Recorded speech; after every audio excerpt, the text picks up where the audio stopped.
hands full today. We'll let you go. Thank you. Thanks, Megan. Joining me now for more on this, Leslie Marshall, a syndicated radio talk show host and a Fox News contributor, and Lars Larson, also a syndicated radio host.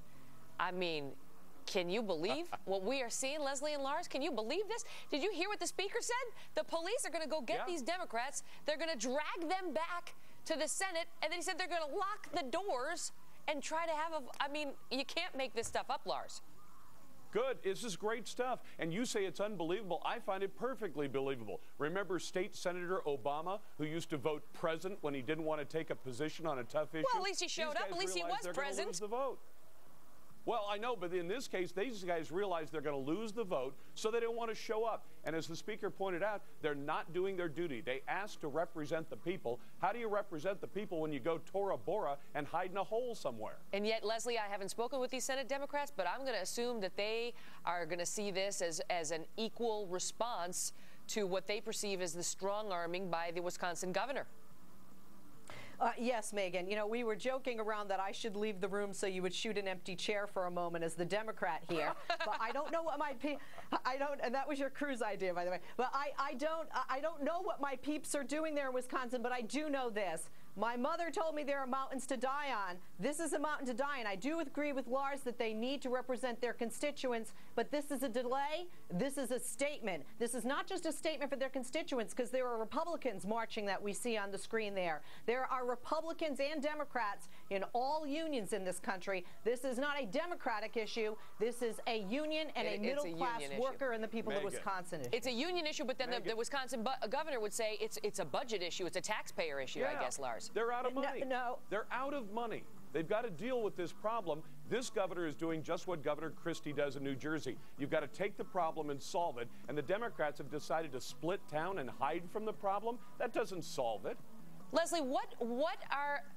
eventually, they're going to have this vote, and it looks like it's going to go through. Yes. I mean, the reason they're not showing up is because they know that the Republicans have the votes, I guess, to push this thing through. And the unions are going to be deprived, it looks like, of collective bargaining rights.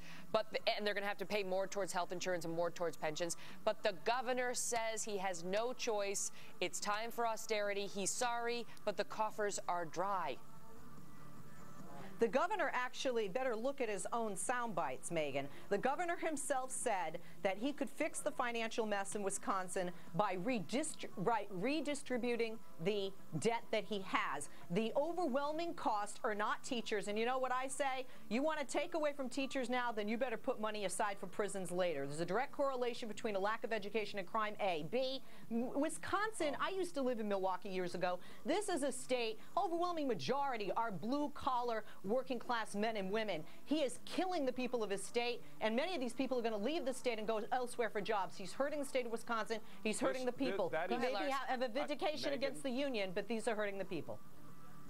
Megan, the fact is the governor has done what's sensible. He's out of money. He's $3 billion in the hole. He's got to solve the problem. As far as the unions go, I keep hearing even Fox saying we're stripping their ability to bargain. No, they can still bargain on pay and benefits. That's what should be bargained. They wanted to, and frankly, teachers and a lot of other public employees want to bargain on everything else. Length of class time, what curriculum they're teaching. I don't want to get too far in the weeds, but the fact is we've got a sick system where public employees can essentially hold a gun to the heads of elected officials and say either you give us what we want or we will get you fired from your job. Now, Megan, you don't get to do that. You can't walk up and say I'm going to fire Roger Ailes or cause him to be unemployed by Fox if he doesn't give me what I want. That's a sick kind of situation. Public employee unions have started to screw up governments from the top to the bottom, and they have to be reined in, and I applaud the government for doing it. You know what else I can't do? I can't just not show up because I don't like the program we have that day. And then the anchor chair is empty and I just prevent the show from going on. That's not allowed.